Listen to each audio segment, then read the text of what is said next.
In this video, we're going to get these axles in. It's about time. And finish up the gas tank, flush out the gas line through the center tunnel. And then after that, it's time to get the motor in. So let's get to it.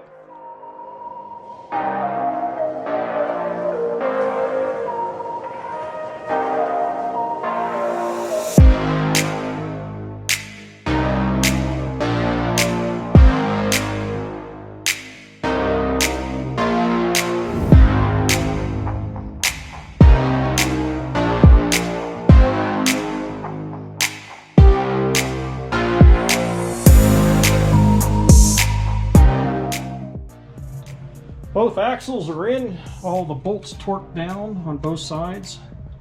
Nice shiny black paint on the axle tube, and I think I'll do the throwout bearing next, and then do the rubber seal around the engine compartment, and I'm ready to put the engine in. Exciting day today. The engine's going to go back in, but first I need to replace the rubber. And on all the Volkswagens, you have to seal the engine into the engine compartment in the back, because the fan is drawing air into the doghouse to blow air down through the cylinders and cool the engine, run air through the oil cooler and such.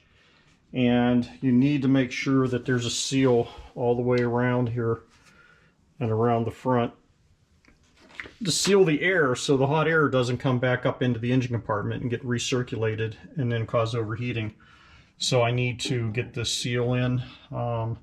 Pretty cheap, that don't cost much money, and get it all sealed up, ready to put the engine back in. And then after that, sorting all this wiring out that was chopped. So anyway, let's get to it.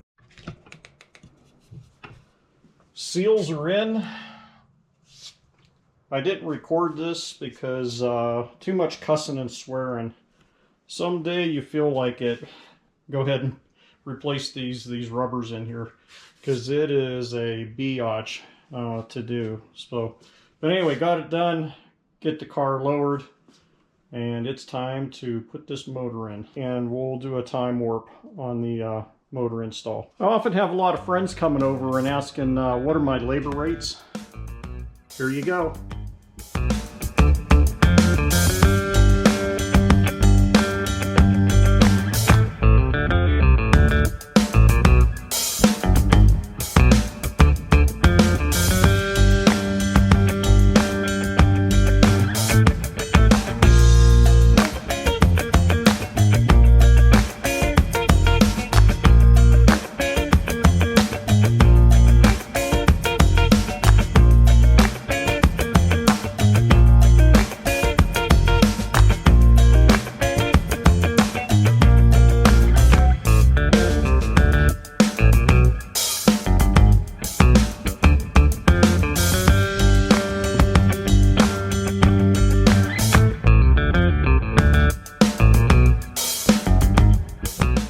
Alright, the engine's in. Next thing is hooking up the fuel line, and I could probably hot wire it just to make it run. And hook up the wires on the starter, and put the battery in, and get her going. Take it for a test drive. Hey guys, Monday morning. Took Sunday off yesterday, and about the only thing I did is try to clean up the shop a bit here. Get it back in shape. Got the engine back in, and I guess I got a checklist here, a lot of miscellaneous stuff, so let's go down a checklist. I need to get the cross member back in that I made, the bolt-in cross member, get the bumper on. I'm gonna get the battery box mounted inside here, as you've seen in my previous videos, those that follow me. I like using these plastic battery boxes. They're really cheap, they're like 10-11 bucks at your AutoZone or on Amazon. And I like putting it onto the floor, bolting it down through the floor, and then trimming it so it fits. But it gives the battery a nice resting spot, and then also to keep the corrosion down from if the battery leaks, eating out the floors, which is typical on all the Volkswagen Beetles and such. And what's the next checklist item?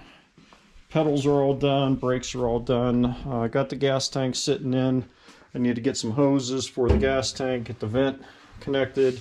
And then I need to get some sleeve rubber for the replace it, get rid of the old hardened up stuff for the filler neck and the breather tube on it. Get a couple bolts.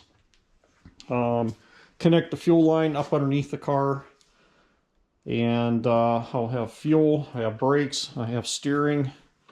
I'll connect up the accelerator pedal cable, which is 2 minutes once I get up underneath the car. And a couple more bolts. After that, get the battery in, connect up the battery leads. I need to get a couple leads from Napa. I'll run down here a bit to Napa and get those for the positive and negative. Positive just goes down through the body, mounts up onto the starter, and then the negative just mounts to the ground there on the pan, which is simple to do. So anyway, looking pretty good. And ordered a couple of the little yellow knobs for the heater off eBay. Those should be coming. And I got me some new hubcaps coming in from Mike at thingparts.com.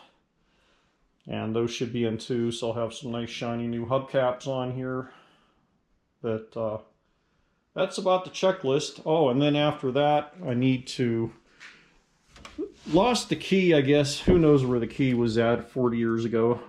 So I need to take the center section of the key ignition switch out, and I'll show you how to do that. Take the steering wheel off and then pop that out. And that inner guts for the ignition is the same one that was used throughout the 70s and 80s and even 90s on all the Volkswagens, regardless of the model. So it's pretty common. I have that, and I have the contactor that goes on the bottom of it, so that'll be brand new.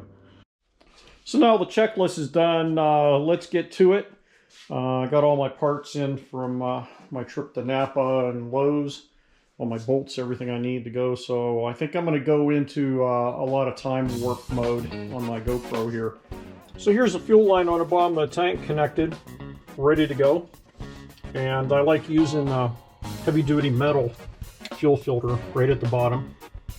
For changing in the future, you just reach through the wheel well here on the passenger side, change the filter, makes it really easy. And this is just 1/4 inch fuel line. So, and I also leave a little bit extra so I can take and tilt the tank out of the way if I ever need to service any of the stuff underneath here.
A lot of progress on the thing this past few days. So the battery's in and looking really good.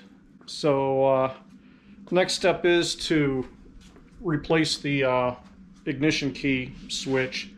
I have a new one for that because the thing came, there was no key with it. So in the next video, I'm going to show you how to take out the ignition switch assembly and replace it. Get that working. I'll connect up the battery. I've got the battery charging up here. Ready to go. I got my leads ready to connect. So I'm ready to power this thing up, and then I need to sort the wires on the engine in the back, because whoever ripped the engine out just ripped the wires out. So that's going to take a little bit.